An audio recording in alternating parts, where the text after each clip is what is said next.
Winning takes care of everything.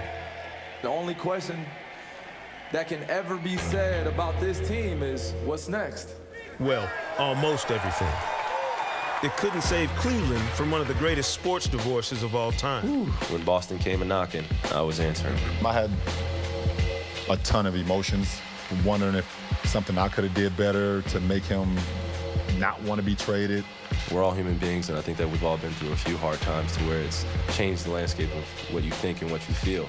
Winning the biggest prize and ending Cleveland's 52-year title drought with a championship in 2016 wasn't enough to keep the king and the kid together. Try to do whatever I could do to help the kid out. I wish the kid great health. You don't reach his prime for another 3 years. Thank you, Kyrie. You're either with us or you're against us. I'm not giving him Tired of toiling in LeBron's unrelenting shadow, Kyrie rocked the basketball world with a trade request none of us saw coming. He wanted out, and he didn't bother consulting with or asking permission from LeBron. Have you spoken with LeBron since asking for the trade? No. Ask anyone who has ever played with, coached, or simply been in LeBron's orbit on a daily basis, and they will tell you it's all LeBron all the time. Irving puts it up. It's good! Kyrie Irving from downtown! Drained the biggest shot in franchise history to seal the Cavaliers' title 2 years ago, and all anybody wants to talk about is LeBron's block and fulfilled destiny. Cleveland! This is for you! Oh! They were an odd couple from the start. Tonight again, he had no assists.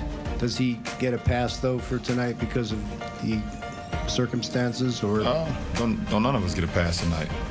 It's not just Kyrie. Kyrie was the result of LeBron's departure from Cleveland to Miami, where he would lead the Heat to championship glory. Not 2, not 3, not 4, not 5, not 6. Kyrie, the #1 pick in the 2011 draft, was handed the keys to the kingdom. I'm not really looking to replace LeBron, honestly. I'm just trying to be Kyrie Irving. He was the face of the franchise. That is, until LeBron decided to bring his talents back from South Beach, days after Kyrie had signed a max extension deal on his rookie contract. I'ma do what makes my city and my state happy, and that's why I came back. I love you. I'm back. LeBron never bothered with the courtesy of consulting with Kyrie about that. So instead of leading the Cavaliers out of the lottery wilderness and back into contention in the Eastern Conference, Kyrie was forced to play the role of sidekick when the prodigal son returned home. 3 years of winning at the highest level, of cementing himself as a champion and superstar, and being little brother and playing it to the LeBron as father figure narrative was clearly enough. So what type of parental role has he played for you and your teammates, LeBron? I have one father. That's my dad, Frederick Irving. Any notion of mending fences during training camp or repairing the damage to a relationship that was never as warm and fuzzy as we were led to believe disappeared on a long, hot summer of passive-aggressive subtweets and social media digs between the two. The Cavaliers finally granted his trade demand, sending him to rival Boston.